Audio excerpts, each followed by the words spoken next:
Terus Allah itu seneng wong fakir sing lemu. Mergo wis rido mbek kodok kodar ku ya poin. Lha itu gurunya Imam Syafi'i itu lemu. Makanya kata Imam Syafi'i jarang ana wali sebabnya lemu kecuali Abdul Hasan Asy-Syaibani. Itu dekne dadi wali mergo lemu. Gua ngertak sange ridane mbek Allah mangan. Ngertak kok mangan terus. Ora ana wong warak saka rahmate pangeran. Kowe mangan kok leren, berarti kowe nganggep ngakhiri rahmati Allah. Tapi nek ora iso leren, ya jadi wali. Jalur itu pun bisa jadi wali. Tapi ojo kawe lho, iki kan wis kawe, ora partner iki wis kawe. Angger bar iki wis kawe, wis apa? Wis plagiat apa? Tadi kau lah wis niru-niru wis ora oleh, gak keren no. Nyata nih, kalau terang nih masalah nih diapal mau nih tengah hati al-arif billah asir, al-arif billah asir. Orang yang makrifat kepada Allah atau makrifatu itu menjadikan dia ditawan. Ditawan maknanya marbutun apa? Bihubbi. Dia terikat atau terpenjarakan. Asir itu terpenjarakan oleh cintanya.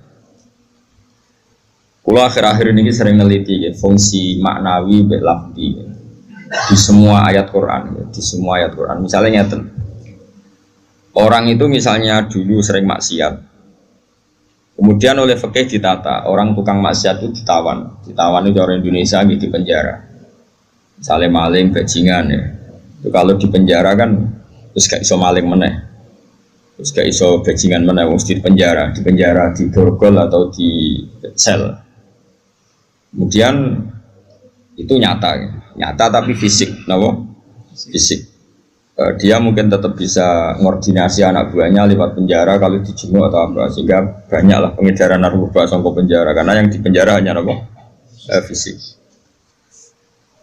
Kemudian ada penjara maknawi ini, penjara maknawi itu misalnya begini, ada orang itu sering kecewa dengan istrinya atau dengan anaknya, tapi ya di situ-situ saja. Misalnya tiambait yang naruhan kata sekolah ya tetap di seputar naruhan saja. Kalau orang berduaan ya di sekitar berduaan saja. Mungkin kalau dia tokoh nasional ya kita kritik Indonesia dari bangsanya pemalas, orangnya agak dinamis kayak Singapura. Dia ya agak kemana-mana tetap di Indonesia. Artinya apa? Ini peringatan gikulah jenengan. Mahabbah maknawiyah ini yang penting ditanamkan ulama. Kalau orang mencintai Allah dan Rasul, mencintai Quran, mencintai santri, mencintai kebenaran, meskipun dia agak dipenjara secara fisik, pasti dia ini akan terpenjara secara maknawi, pasti tidak kemana-mana. Pasti apa? Tidak kemana-mana. Jadi misalnya gue senang bojomu, ya tetap di seputar-seputar situ. Soal orang beli pen wayo nomor loro, pokoknya gak jauh-jauh di situ. Dan ini penting kalau pengen ngembang noteng jenengan. Jadi yang diwajibkan oleh ulama adalah kita mencintai Allah dan Rasul. Karena kalau cinta itu pasti di seputar kolongan situ, tidak kemana-mana. Ya, kalau kita mencintai Allah, mencintai hukumnya Allah, pasti di kolom itu, tidak kemana-mana. Meskipun kita tidak dipenjara secara fisik, tapi akan dipenjara secara maknawi, akan dipenjara secara apa? Maknawi. Maknawi itu tadi, fisiknya kita bebas, tapi agak kemana-mana karena diikat oleh mahabbatullah wa mahabbatu Rasul. Ini disebut nama al-arif billah nama. Asirun, dia marbutun dan cancang dihubbi klan seneng neng napa Allah. Nah cara kula ya, sebanyak mungkin umat Islam itu punya seperti itu dalam banyak hal, sehingga kita itu tidak perlu lagi penjara fisik. Ya saya ulang lagi, kita tidak perlu lagi penjara napa fisik. Penjara fisik itu repot, selain tidak efektif juga. Ya juga tadi ya, apa ya, cara barco penjara ya potensinya ya kembali lagi. Tapi kalau orang itu hatinya bisa dipenjara oleh mahabbatullah wa rasuli itu luar biasa. Lalu disebut walladzina amanu asyaddu hubbal lillah. Lalu kula nu sering sinau banget. Boten mau sering sinau banget. Itu di situ ada keterangan begini. Ini cerita wong wedi ambek bapake misalnya, iku ya ora wani marek. Seneng banget, iku ya ora wani marek. Itu ada, ini cerita orang normal kan, orang normal itu serahkan itu. Misalnya gini, kamu wedi ambek ibumu ya ora wani marek, seneng banget ya ora wani. Itu yang dilakukan Sayyidina Ali ketika ditanya, kenapa saya tidak melihat engkau makan bersama ibu kamu? Kata Sayyidina Ali, takut saya Kalau ibu saya misalnya penggawe ibu ayam goreng sudah punya rencana itu. Kedisian tak jupuk aku. Ya, nek tengah elek kan lahap mangan bareng ibu kan. Nah artinya apa? Ya seneng ya marai rawani awor karena takut misalnya itu kan. Kenapa kamu tidak pernah makan bersama ibu kamu? Jawab Siti Nanti takut saya. Ibu saya di hidangan itu seneng misalnya dalam konteks Indonesia seneng apa? Ayam goreng juga serobot. Wes, bum putus asa. Akhirnya milih tempe. Lo tekan tempe, bu, serobot bisa. Sehingga masyhur tuh makalah Indonesia itu tidak pernah makan bersama. Sama mungkin orang tertentu yang menyintai gurunya itu tidak berani bareng karena takut ganggu, takut macam-macam, rusak pemandangan macam-macam. Nah, jadi orang itu cara seneng dan cara itu mirip-mirip. Itu kata Imam Ghazali karena khauf dan roja itu mirip-mirip. Nah, sama, gue misalnya seneng cawe itu, seneng bojomu, lagi asik maca, mbak lipstick, bok lambine anyar. Api gue ora moro-moro, mesti kayak ganggu. Bojomu nak awake ayu seneng ya seneng wae awake ayu. Tapi nak kowe seneng kan mesum, ben ngeloni. Nah itu kan dunia yang berbeda. Bojo lagi seneng lambi anyar diganggu, malah mbek kowe mbok coplok iku kan gak fair. Lha nak kowe seneng tenan. Yo duwi, maksudnya duwi ben nikmati nganggo lipstik, nikmati nganggo klambi anyar, pamer mbek kancan. Malah kok parani kene haram. Artinya wong iki bakas wong normal ya. Jadi wong seneng ambek wong gedhe padha-padha menghindar sebetulnya. Apa? Menghindar.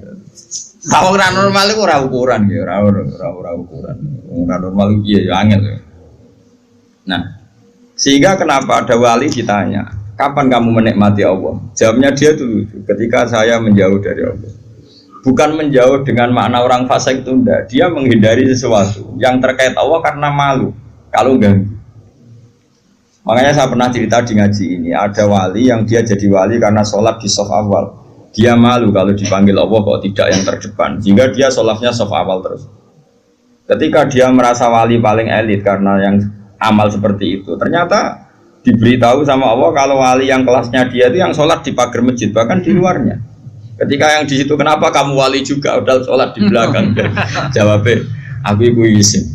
Dosa aku akeh, awakku ora bener kok ngarep, sawangane kok paling bener. Ini kan tapi aja tiru lho, sing kok guri. Ora usah mbok tiru kelakuane wis ngono. Jadi nek kowe kok guri kan gak karena wali tadi, pancen pemalas no.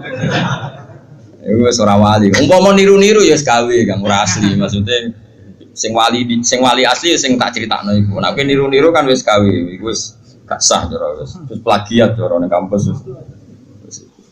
Lah idene wong liya mbok bajak ya. Dadi wis ra iso niru kan ya mergo nek aku guri niru kula isin Gus Wan pengen kok arep plagiat gitu cara kamu wis gak sah. Tapi dulu ada wali itu malah justru seperti itu. Makanya ini kan pelajaran bagi saya jenengan. Jadi yang penting kita ini sebanyak mungkin menciptakan penjara manawi. Kalau itu sukses itu umat Islam luar biasa. Kalau ngerasa, makanya saya ulang lagi saya itu berhubung yang sekolah kurikulum sudah banyak, yang bikin yayasan formal sudah banyak, yang ingin alim doktor, ingin doktor tafsir fikih banyak, yang ingin punya gelar dalam disiplin ilmu tertentu banyak. Saya itu ingin ada yang selalu tetap seperti saya. Karena kelemahannya sistem kurikulum atau gelar resmi, tentu ini kebaikannya juga banyak. Saya ulang lagi, kebaikannya juga banyak. Tapi masalahnya adalah ini terfisikkan, agama terfisikkan.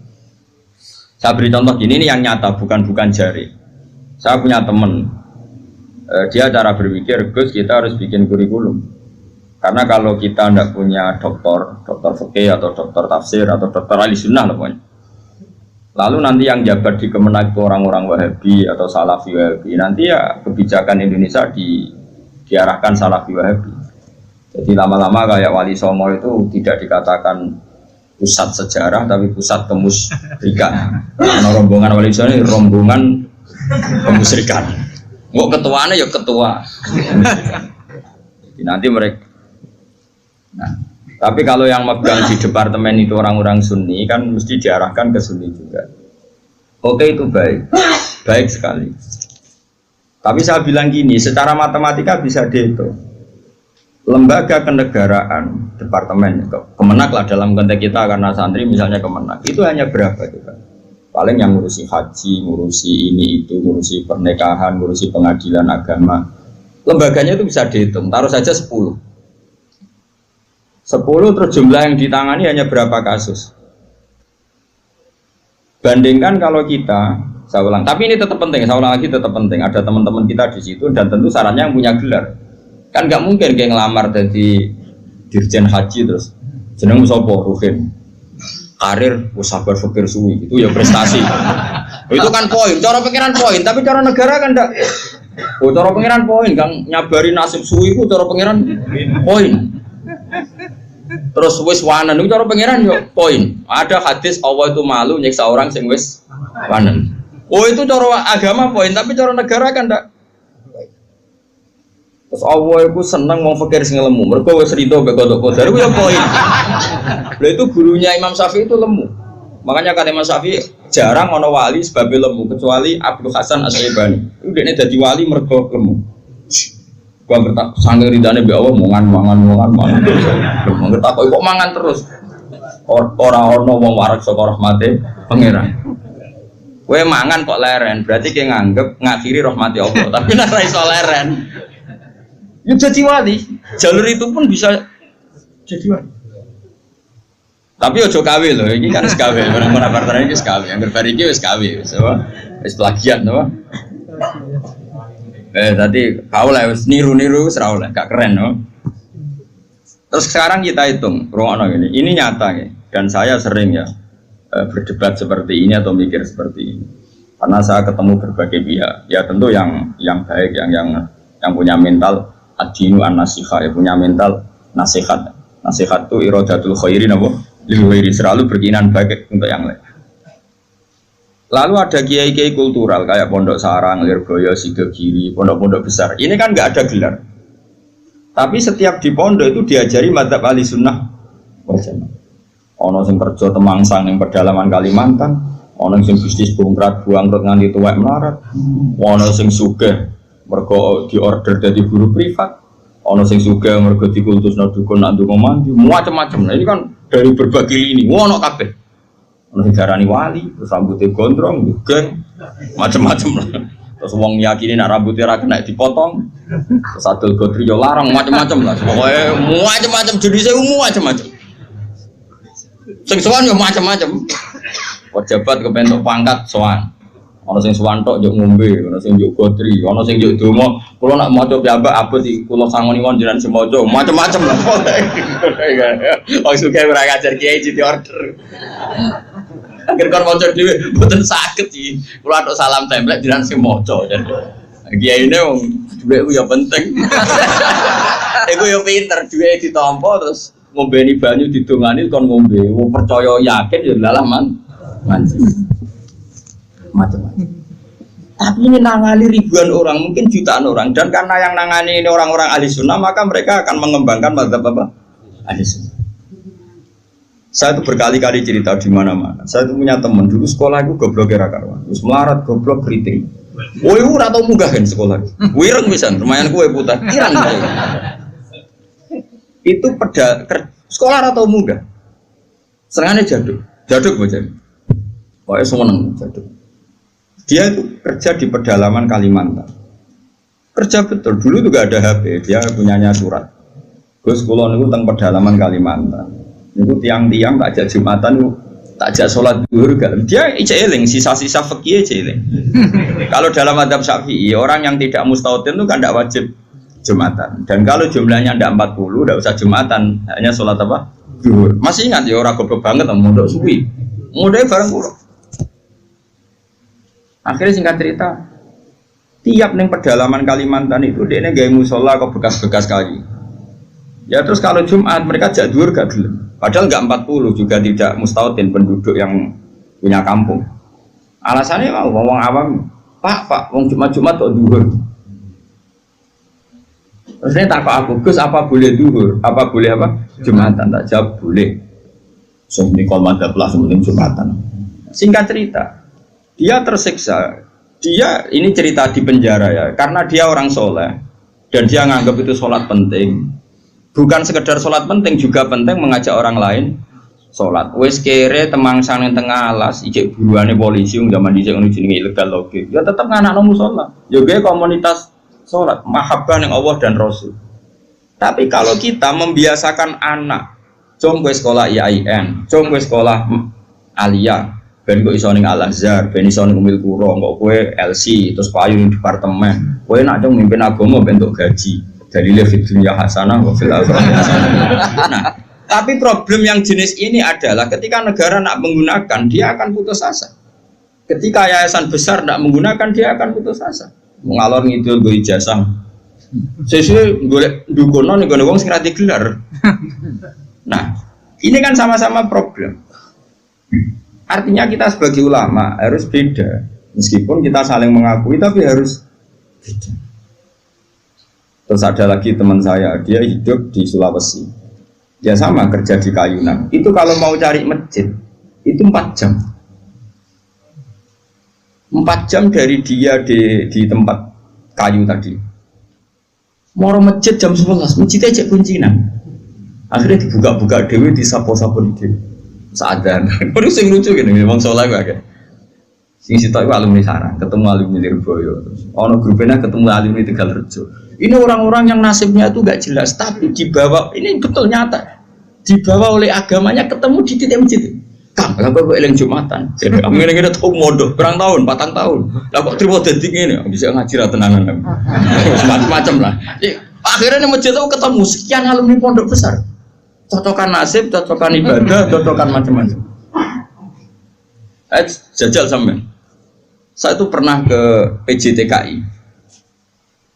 Itu di Jakarta. Itu kebetulan kakak saya itu pas ke situ saya diajak, ada teman saya.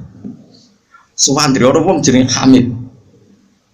Gus, kamu kenal orang ini? Namanya Hamid. Ini dulu mondok di sini. Mesti katanya kenal jenengan. Tak takut, Mit. Kau orang kerja ning Arab Saudi gak? Apa nih di Korea ya? Apa yang terjadi setelah dia di Korea? Warjon dia niatis gak niat dakwah, gak niat dadi kiai. Ngomong kuwapok jenenge melarat ini kuwapok terus. Oh, serat terlintas sampai kiai. Oh, ning Korea kuwapok jenenge makhluk melarat tuh kuwapok dan pokoknya pengen menghilangkan kemelaratan ini. Lah kok ora ning Arab? Akeh Gus ning Arab. Nek ketemu kanca-kanca isin mergo tenan. Aku bisa tahu ngaji, Cek. Motif. Dulu bareng ning Korea iku ora nganti sugih. Terus dia masjid, komunitas majelis taklim.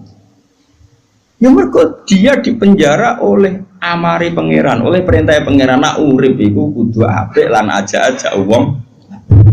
Akhirnya sing niate kedunyan menghilangkan kefikiran, akhirnya menghilangkan kesesatan. Dia masjid ya kayak sukses dari dia. Ngajak wong-wong. Orang sekarang tahu semua di Korea itu sekarang banyak masjid. Itu di antara dulu awal-awalnya alumni pondok pedotan. Oh, penting yang pedotan. Mereka nak sira pedotan jadi ketua MUI malah. Jadi ora iso dakwah model ngene ora iso. Jadi juri MTQ ora iso dakwah model. Makanya Allah menyiapkan santri-santri pedotan itu akeh. Lalu jegeman ngecap santri pedotan ini disiapkan. Mereka nak sira pedotan ketua MUI, juri musabaqah, ora ngarah dakwah ngene iki. Malah untuk duit, tukokno tiket gratis, dinepno ning ya apa yang murid-murid agama tapi gak sekeren sing heroik gini. Cara poin ini ngarepe Allah ya tuntas musuh sing ngene. Nah ikhlas lho ya. Kecuali ora ikhlas dekne ngono iku kegiatan nglakokno fikire. Ya gak ono wong dakwah jare timbang ning omah tengok-tengok atau dakwah wae perkara nek. Tapi lumayan lah.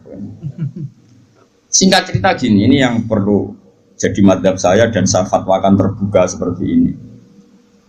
Andai kan semua orang dipenjarakan oleh cintanya kepada Allah, kamu gak usah khawatir hidup di mana-mana, pasti dia akan murid-murid agamanya. Aku kan ngene-ngene ku kiai, anaknya kiai, muridnya kiai, jadi tahu betul seperti itu. Saya punya teman sekarang jadi DPR provinsi di Kalimantan, itu orang Bali. Dulu ngaji sorokan mungkin sama saya di Sarang. Dia alumni Pondok Sidogiri. Itu bapaknya keluarga besarnya bakul sate, kembali itu niatnya adul sate. Ya santri pedotan. Oh, mereka pedotan ketemu yang Madura maksudnya sesuai kelas masing-masing. Bareng bakul sate sukses ngajak ponakane, ngajak tanggane. Tahu-tahu kampung situ jadi komunitas Madura. Karena jumlahnya signifikan bikinlah masjid. Setelah ada masjid, terus gak kepikiran anak bakal sate di pondok di Sidogiri. Karena di situ sudah ada komunitas muslim.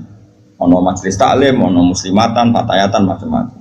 Mondok di Sidogiri anaknya kebenaran, mungkin karena barokahnya dakwah. Ya. Anaknya alim, cerdas. Mau coba ini bisa, kosongan bisa.